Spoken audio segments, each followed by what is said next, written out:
Today's talk is on using disinfectants and wipes safely by Meredith Cocks of the National Pesticide Information Center.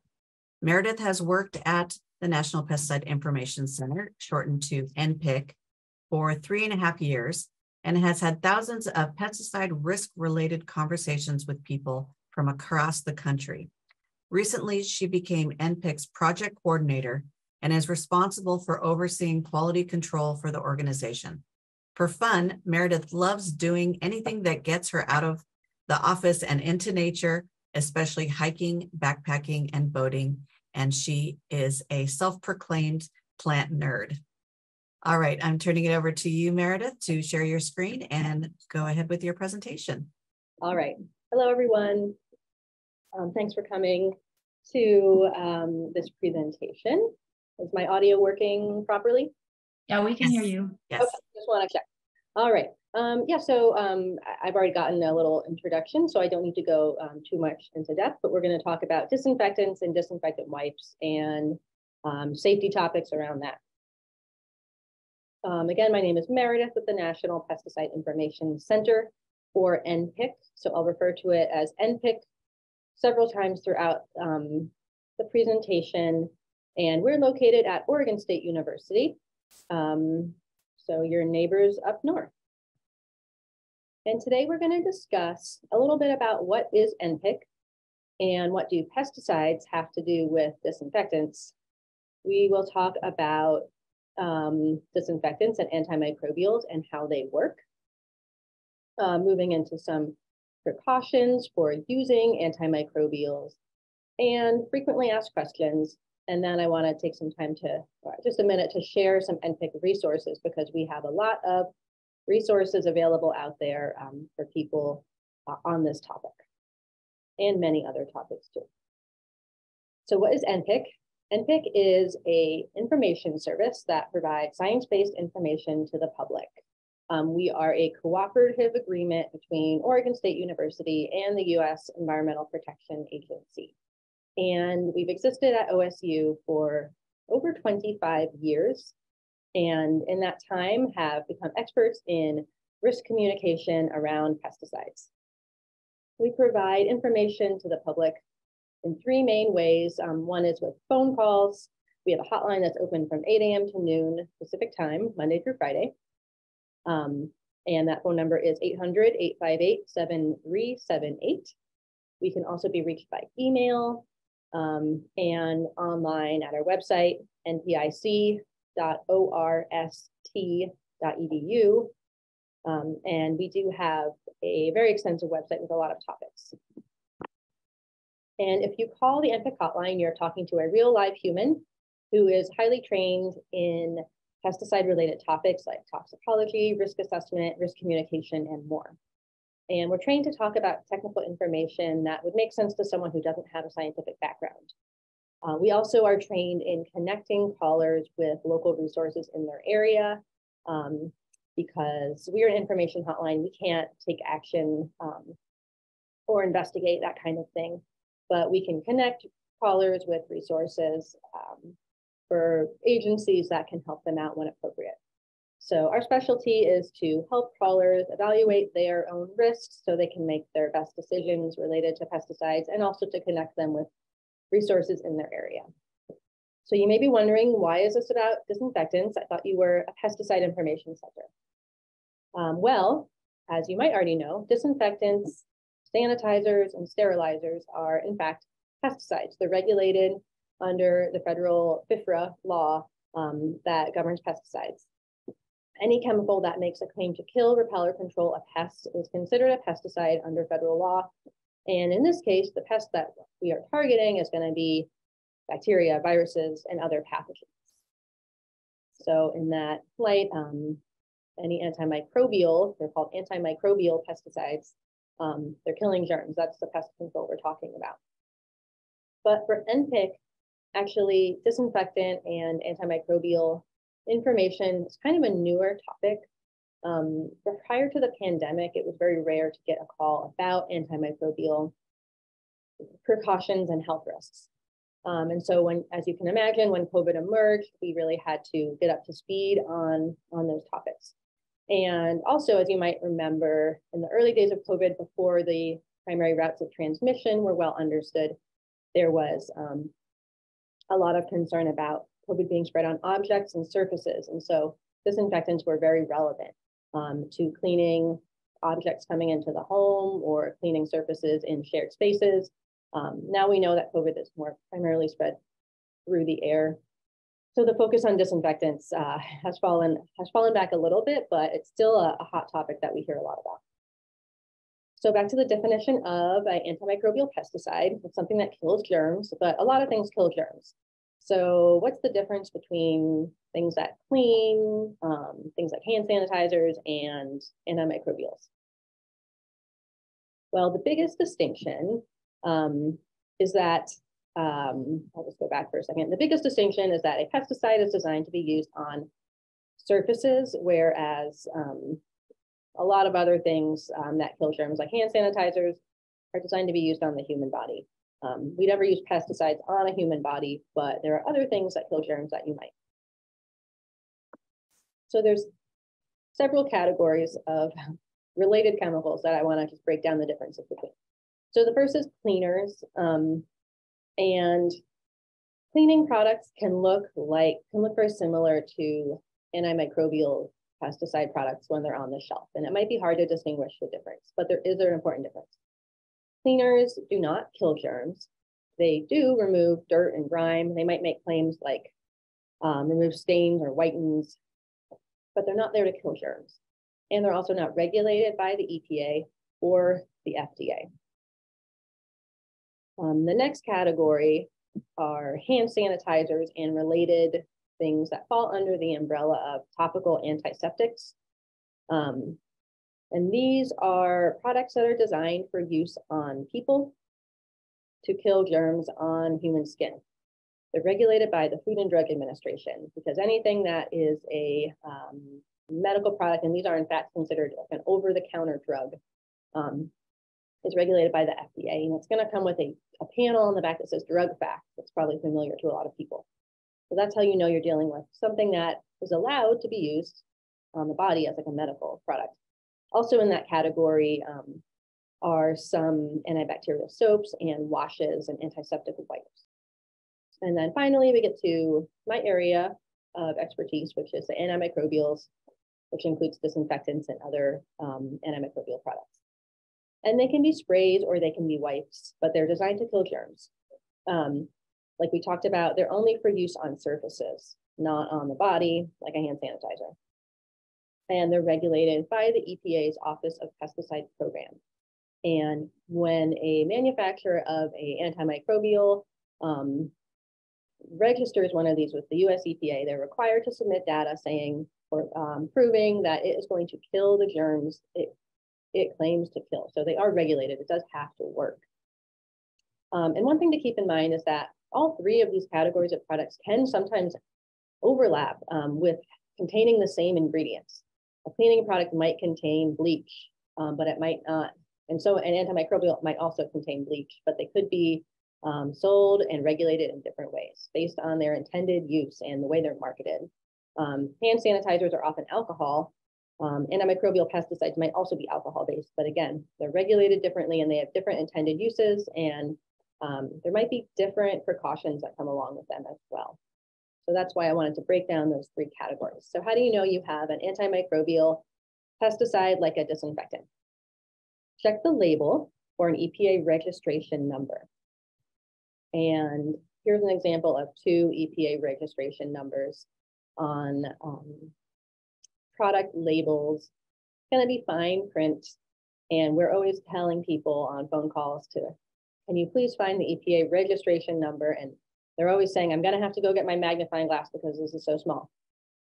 But this number is what the EPA gives the company that makes this, and it's a unique number that goes for this specific brand and type of product. So every specific product has its own EPA registration number that is unique to a unique identifying number. So now I'm going to go through a couple just examples to help you tell the difference if you're in the store and you're like, what is this? Is this a disinfectant? Is it, or is this a cleaner or what? So these two label, I went into the cabinet below our sink at the office the other day, and I found some various products, and I was able to find hand sanitizers and cleaning products and disinfectant products all in the same spot because people really lump them all together. So here we go. These ones are cleaners. They say things like removes grease, dirt, soap scum, removes tea, juice, stains, and more. It's not saying anything about germs. Excuse me. Next, we have a bottle of hand sanitizer, and it has that drug facts panel. So you know it's an FDA product. It has use on or in the human body. Very different from a pesticide. And then here are a couple of pesticide labels. And as you can see, they both talk about the one on the left says it prevents bacteria, kills household germs. It's talking about how it controls those pests, those germs. It also eliminates odor. And you'll notice the one on the right also talks about disinfecting, and it lists specific germs kind of towards the bottom of the types of germs that it will kill. But it's also making claims about cleaning. So just because you see something that says cleans or kills or reduces odor, it might also be a disinfectant because they can claim, and it's quite common for the products to be claiming both of those things. So among antimicrobial pesticides, there's actually a few different categories. So I'll go over those quickly. The first is sanitizing products. Sanitizers are products that claim to reduce surface bacteria. They don't kill all bacteria on surfaces, and you'll see things like kills 99.9%. So they're killing the vast majority, but it's not 100% effective. They also, many of them also aren't able to kill viruses. So we're talking about a more limited scope of effectiveness here. And they're the weakest category of an antimicrobial. The next is going to be disinfecting products. And in my experience, disinfectant is kind of the most common, I don't know, lay term that people use as an umbrella for all of these antimicrobials. So I'm kind of using it in that way. But disinfectant refers to, in the legal sense from EPA, something that has a specific definition. It can kill bacteria and certain viruses and fungi. It's stronger than a sanitizer because it's going to be able to kill or prevent the growth of 100% of the listed bacteria and listed viruses. So the specific pathogens that its label claims it can do. It won't necessarily kill 100% of every virus out there. The label is going to tell you which ones it can kill. And it's only going to kill 100% of them if you use it according to the label effectively. We'll get into that in a minute. And finally, there are sterilizers, and those are the strongest. If you don't work in healthcare, you're probably not encountering them, but they're used to sterilize, you know, surgical equipment and sterilize, you know, make sure that all of the pathogens in a healthcare setting are killed, because as you can imagine, it's really important that 100% of all bacteria, all viruses, all fungi, including fungal spores, which are very, very hard to kill, are controlled in a healthcare setting. And there's not, I actually don't know for sure, but I don't believe there are many, if any, kind of sterilizing products that are available in the over-the-counter way that you could buy them at the store. The things you're buying at the store are most likely going to be a sanitizer or a disinfectant. So what's the point of knowing all the differences between all these different types of antimicrobials and cleaners versus hand sanitizers? Well, in a nutshell, it's for both kind of safety and effectiveness as well. So you want to select a product that's appropriate for the job to make sure you're actually killing the germs you're trying to kill when you're using it, and not just spraying some chemicals around and not actually, you know, getting the job done. Second, it's important to make sure you're using the product correctly in a way that won't lead to adverse effects. And it can help you, knowing the difference between disinfectants, sanitizers, can help you choose the lowest risk product, help you choose something that might not be, or that is not harsher than you need for what you're trying to accomplish. Not everyone needs to kill 100% of all pathogens on all places all the time, right? And the number one safety for any pesticide, number one safety tip is going to be reading the label. I'm sure many of you are familiar with this, but the label is going to describe all the different safety precautions, and when followed, the risks to you and people around you is considered to be low.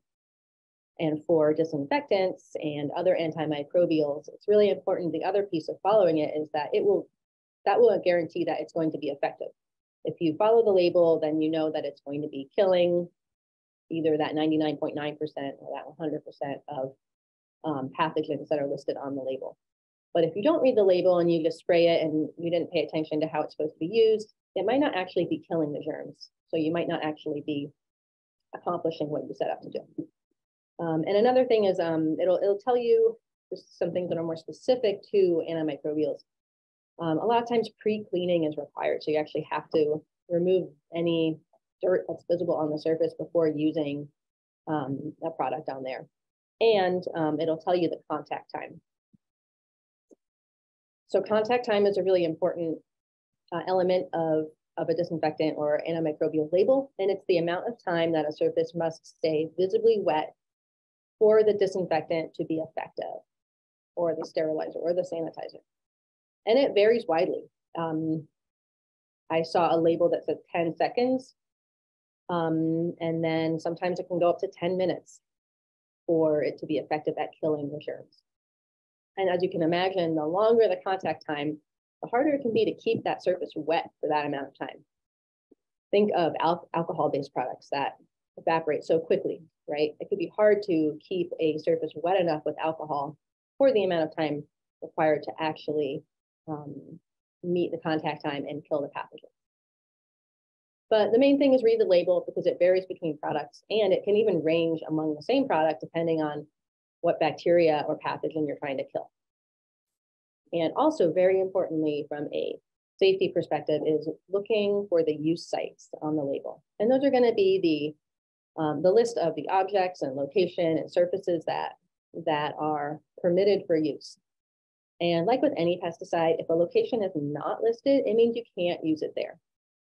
The label doesn't list, it just simply can't list every place where something cannot be used, right? It's only going to list the things that it can be used on. And it will often speak in kind of broad generalities like non-porous surfaces. That's going to mean something that's hard. It's not fabric, it's not carpet, versus some things are intended for fabrics or upholstered furniture, tile floors and grout. These are all different kinds of surfaces that might appear on a label.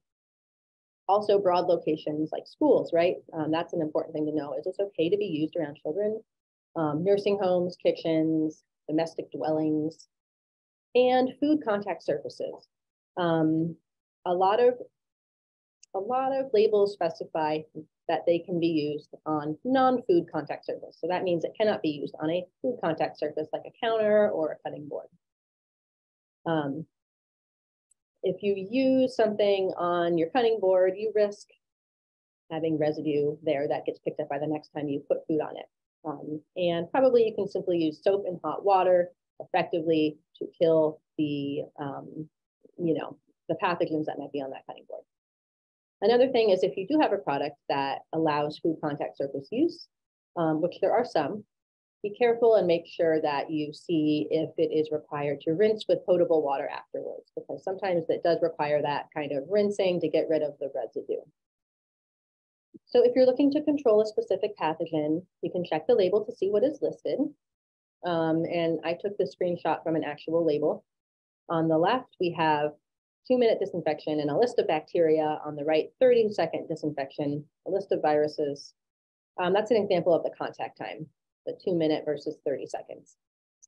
And some verbiage from actual labels would include like pre-clean, visibly soiled surfaces, hold container and spray until visibly wet, and allow surface to remain visibly wet for 30 seconds. So they're going to be very specific, and that contact time needs to be followed. The contact time would vary depending on, are we trying to kill E. coli over here on the left column, or are we trying to kill the flu virus? here on the right.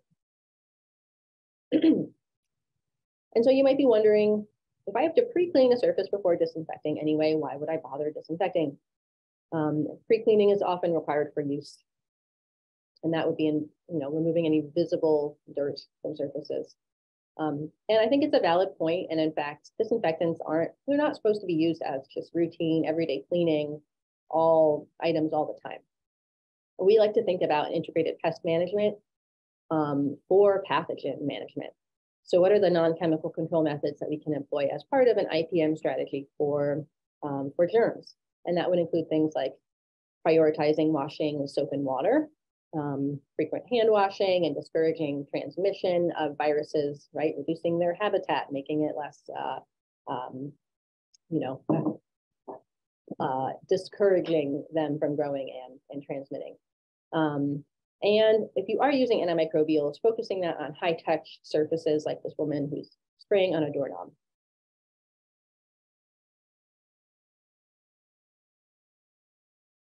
So when you decide that an antimicrobial should be used, what are the safety precautions?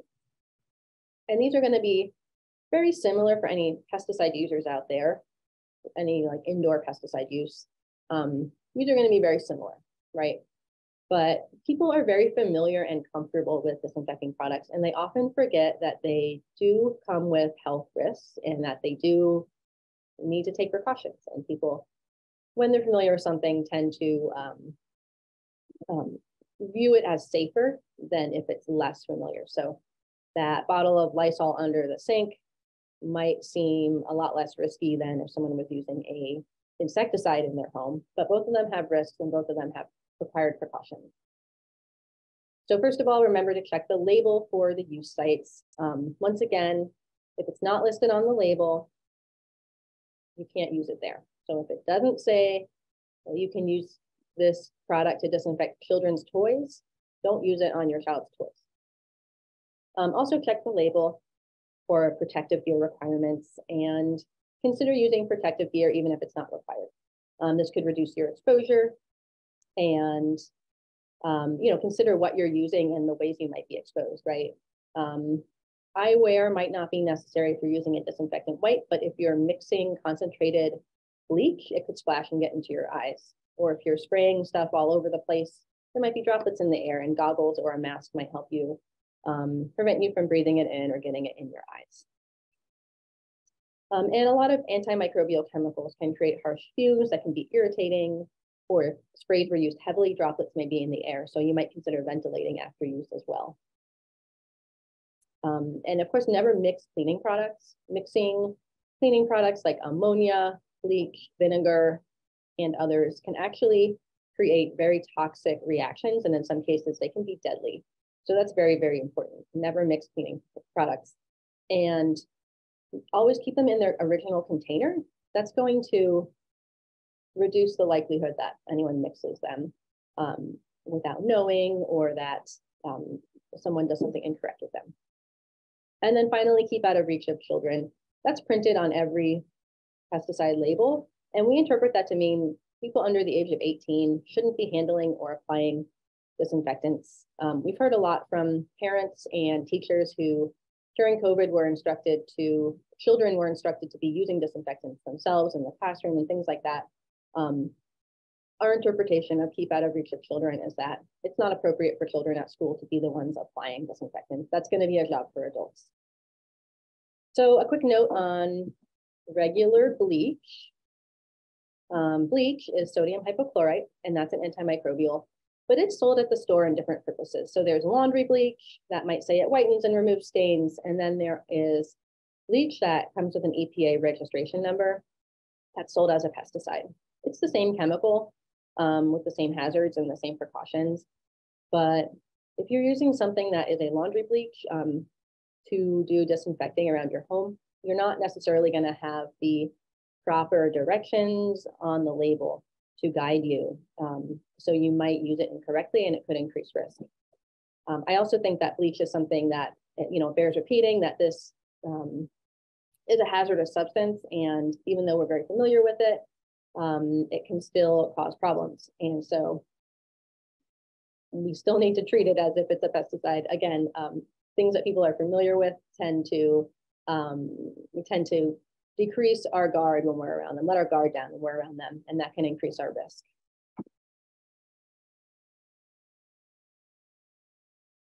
So if you want to know what the ingredients are in your disinfectant, check the label. It'll say active ingredients. The active ingredients are the ingredients that actually kill or control the germs, the pathogens. Here's some common ones: hydrogen peroxide, peroxyacetic acid, citric acid, ethanol, which is a type of alcohol, sodium hypochlorite, which is bleach, like we talked about.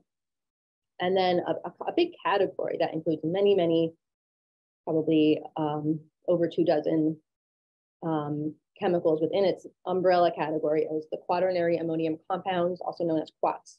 And if you see a long chemical name that looks like these two long words here, the alkyl dimethyl benzyl ammonium chloride or dioctyl dimethyl ammonium chloride, or something that approximates that and often includes ammonium chloride, then that means you're dealing with a quaternary ammonium compound, sometimes called a quat.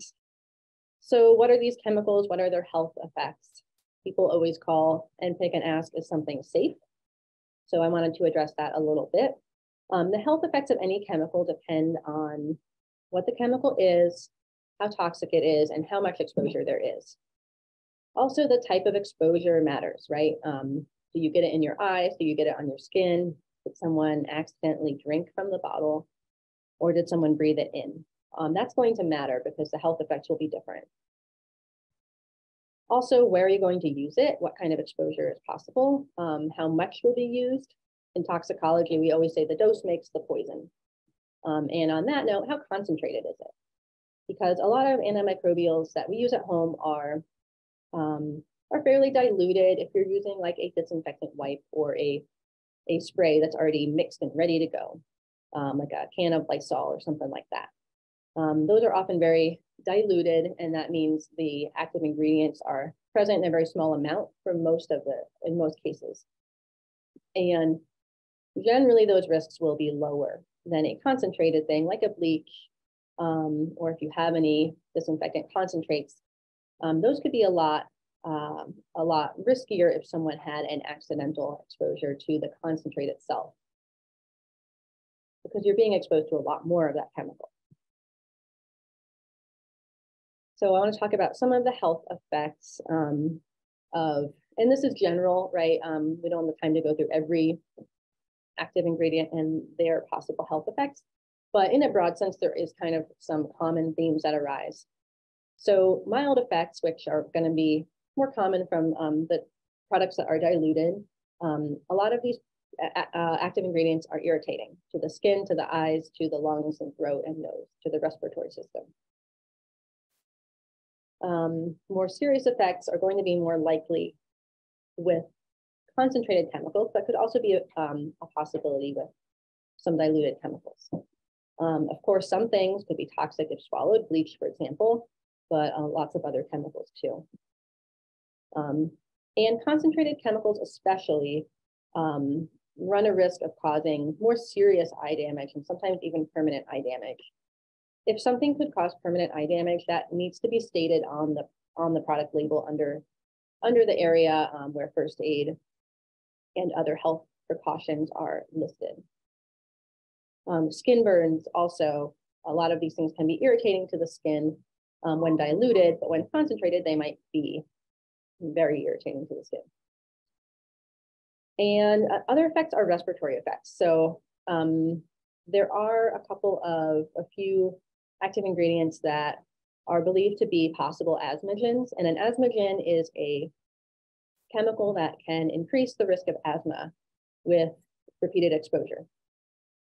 And bleach is among that, as well as some of the quats, quaternary ammonium compounds. And I want to talk a little bit how to find out what some of the risks are. But if you're wondering what the main risks of having a brief exposure to a disinfectant is, you can look at the precautionary statements on the label, and like I was mentioning, it's generally near where the first aid is listed. Another great way to get a quick overview of the risks, which many of you might be familiar with, is the signal word. Because signal word is assigned to any pesticide, and it is like a code word to show the user how toxic it is in the short term. So how dangerous will this be if I have a brief exposure? Caution is lowest toxicity. Warning is moderate, and danger is high. And products that are in the danger category might be there because they're they might be fatal if swallowed, inhaled, or if they get on the skin. Excuse me. But they can also be in the danger category if they can cause irreversible eye damage if they get in the eyes. So again, check those precautionary statements. Excuse me, I'm getting over a cold. Oh, and one more thing. This product to the right has a signal word of warning, and you can see it says see back panel for additional precautionary statements. That statement might say something like, may cause severe eye irritation, for example, and harmful if swallowed. So it'll give you an idea what the kind of risk categories are. The signal word is only for acute risk, though. It's not for long-term or chronic risk. So if you wanted to know if something was a possible asthmagen, like we talked about, that signal word is actually not related to that because that's considered a chronic risk, a long-term risk, not a short-term risk. Signal word is just for short-term toxicity.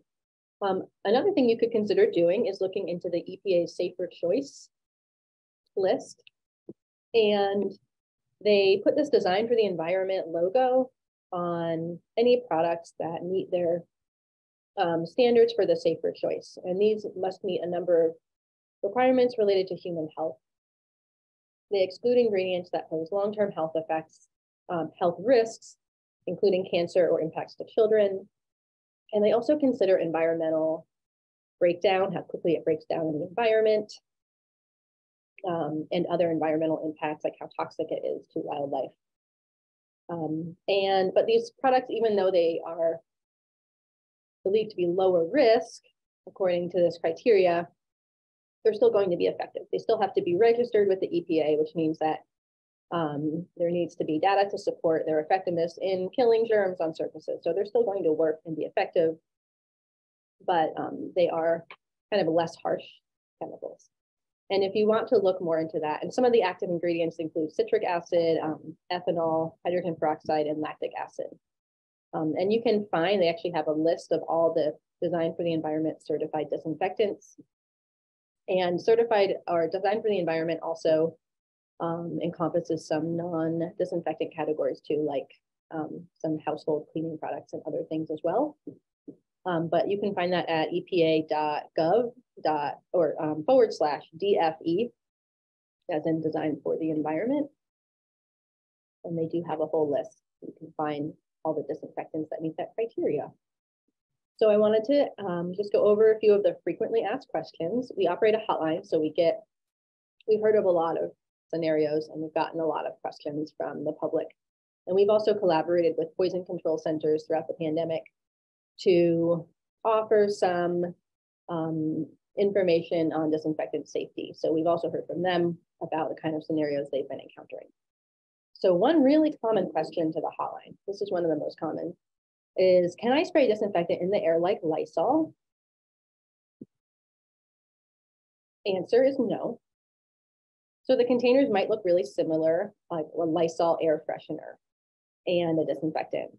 And in fact, there are Lysols that actually are disinfectants that have an EPA registration number, like this one right here, that is sold at Lysol.com. And it says right on there, it's a disinfectant spray.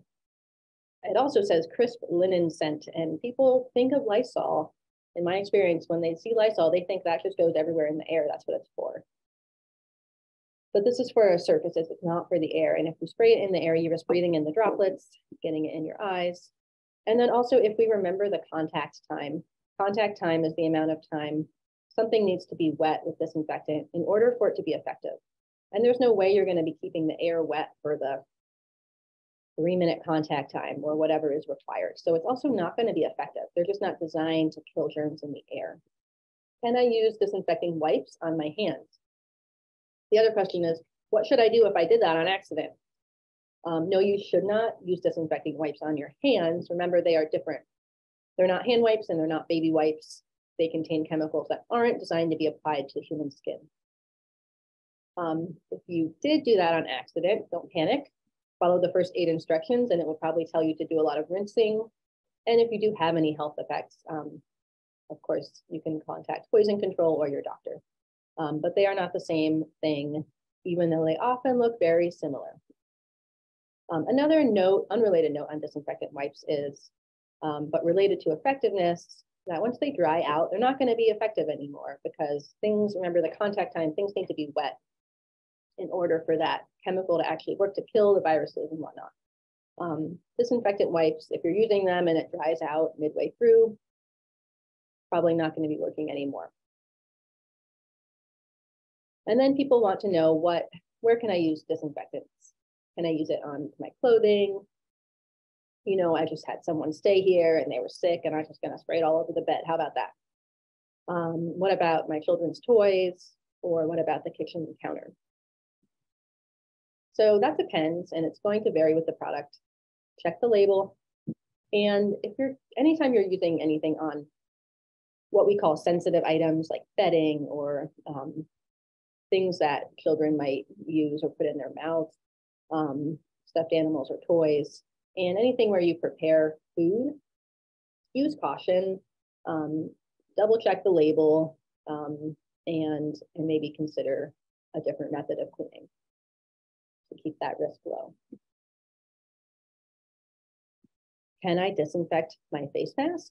We haven't heard this one for a while, but obviously this was a very early days of COVID related question, but no, there are not any widely available products for that use. And if it's not labeled for that use, the risk of putting a disinfectant treated fabric over your nose and mouth is unknown. I am aware that there were some disinfectants kind of being used in hospital settings back when masks were a shortage in early 2020 to try to reuse them, but this was not like a consumer product situation, and there aren't any products that would be appropriate for.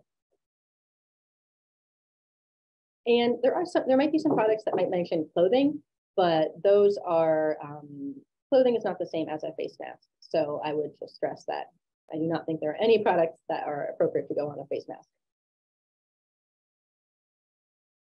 Another more common general pesticide question is, should I wash produce with a disinfectant or bleach? And that could come up due to health concerns about germs, but it also sometimes comes up when people think that maybe that will help break down the pesticide residue. To the best of my knowledge, rinsing produce under running water is widely considered the best way to reduce pesticide residue on produce, and adding things like bleach is not necessarily going to help, but you do risk leaving bleach residue on the food. And disinfectants shouldn't be used on food in general, right? I'm pretty sure the label isn't going to say you should use it on food. So the answer to that is going to be no.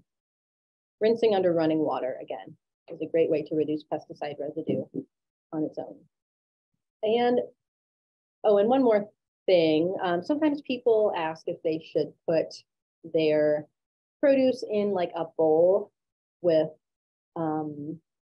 water and soak it, or adding bleach to water and soaking it, that kind of thing.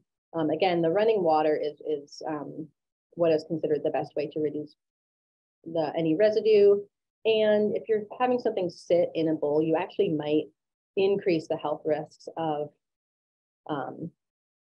germs kind of soaking in. If it's just sitting in there soaking and you're not actually actively rinsing it under running water, that could actually increase the amount of, or the distribution, I guess I should say, of a pesticide residue or a germ throughout the produce. Another specific question about disinfectants that we get sometimes is about how long they'll last. There's a product out there that claims that it continues killing for 24 hours. And especially in earlier days of COVID, I encountered a lot of callers to NPIC hotline who were confused about what this meant because they didn't read the fine print carefully enough.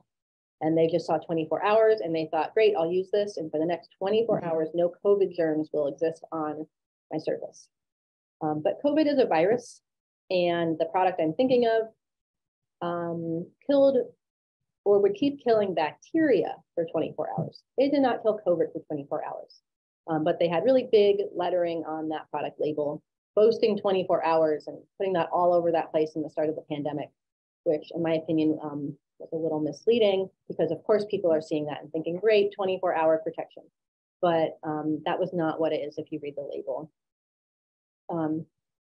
So will my disinfectant keep killing germs after it's dry? Maybe, but it's rare. There are some products that do claim to have residual efficacy, which means they can keep killing for hours or more. But again, you need to check the label. It's going to depend on the specific product. And, you know, it might not be the pathogen you're concerned about. If it's flu season and you're concerned about flu, again, something that kills bacteria for 24 hours isn't going to be helping you out, because it's not able to kill influenza virus unless you are spraying a surface that has the virus on it and allowing that surface to stay visibly wet for the contact time. So check the label. I did actually look into if there are products for COVID that do have residual effects, and EPA currently has a list of 2 products that have long-lasting ability to kill coronavirus on surfaces, and there's 2 of them, and they're both paints. So interestingly enough, but those products are pretty rare and not widely used by consumers at this point. So those are my frequently asked questions, but if you guys have any other questions at the end, I'd be interested to hear what they are. And I wanted to share with everyone some of NPIC's materials. So we have a very, very large website with lots of topics, ranging from pest IPM to pesticide safety to fact sheets that are an overview of the specific kind of chemical and toxicity and environmental fate information about pesticide active ingredients. And we also have a lot of disinfectant materials as well. So if you visit our website, which is npic.orst.edu, so it's NPIC, like our initials, and then the ORST stands for Oregon State, as an Oregon State University. A few of them I wanted to highlight include using disinfectant wipes at home and school. So these are infographics that can be printed out and hung up somewhere. Using disinfectants and wipes against COVID-19, hopefully becoming and staying less relevant as time goes on, but still relevant. Using bleach at child care centers, and an infographic about the difference between disinfectant wipes and other wipes, baby wipes, whatnot. And there's many more topics. So if you check out our website, we have, if you go to the homepage, we have an A to Z index at the upper right-hand corner. And let's see, I'm just gonna see if I can navigate to it. But we have an A to Z index at the upper right-hand corner. And if you search under C for COVID or D for disinfectant, and there's going to be a whole lot of those materials archived under those portions of the A to Z index. We also have other recorded webinars, including some partner chats between poison control centers and NPIC, where we partnered to kind of answer some of these frequently asked questions and break down different disinfectant safety topics. And those are broken down into like little bite-sized bits that can be shared. So that is all I have. And once again, if you have more questions, you can reach NPIC from 8 a.m. to noon, Monday to Friday, by calling us or emailing us, and we'll get back to you within 1 business day, and also online, check out our materials. So thank you, everyone. Thank you, Meredith. That was great information. And If you haven't seen the NPIC website for all of our participants, we encourage you to go look at their website. They have a wealth of information.